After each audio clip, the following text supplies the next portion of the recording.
విశ్రాంత వయోవృద్ధులకి నా విజ్ఞప్తి.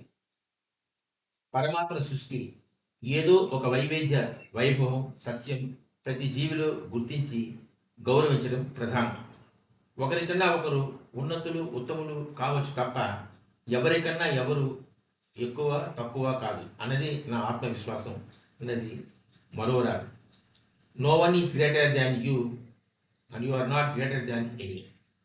మనమంతా అంటే విశ్రాంత జీవులంతా బాలవృద్ధులం. కోర్స్ వృద్ధ బాలురం అంటే బాల ఉన్మత్త పిశాచులం. 9 ఏళ్ల అంటే 63 బాలలం. అందుకే చపలత్వం ఎక్కువ. ఇక 10 ఏళ్ల అంటే 70 ఉన్న ఉన్మత్తులం అంటే 70 ఏం చేస్తున్నాం తెలియని పిచ్చి అవధూతలం. ఇంకా 11 ఏళ్ల పిశాచానుభవం అంటే 77 పైబడిన మనం పట్టిన పట్టు వదలం, చిక్కడు దొరకడు, కదలడు వదలడు అనే పరబ్రహ్మ నామాలు, శివసహస్రనామాల ప్రతిరూపణం. బాల వృద్ధులారా, సంపాదన సాధన మార్గాలు వద్దు.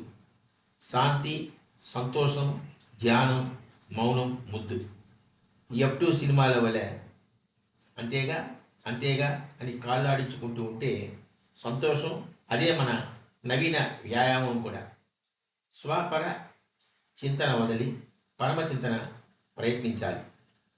సదాలోచన వద్దు, దురాలోచన వద్దు, దూరాలోచన పనికిరాదు అంటారు మన గరికపాటి వారు.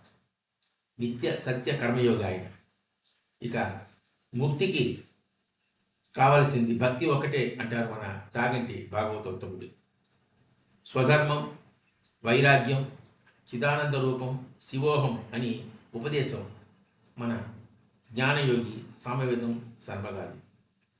కర్తవ్యం నీ వంతు, కాపాడుట నా వంతు, చెప్పడమే నా ధర్మం, వినకపోతే నీ కర్మం అంటారు మన అందాల చందమామ తారక రామ మధురగారు. శ్రీరామజయం. శ్రీమాత్రే నమః. ఓం నమో వెంకటేశాయ. మీ పగడాల జనార్దన్, తిరుపతి.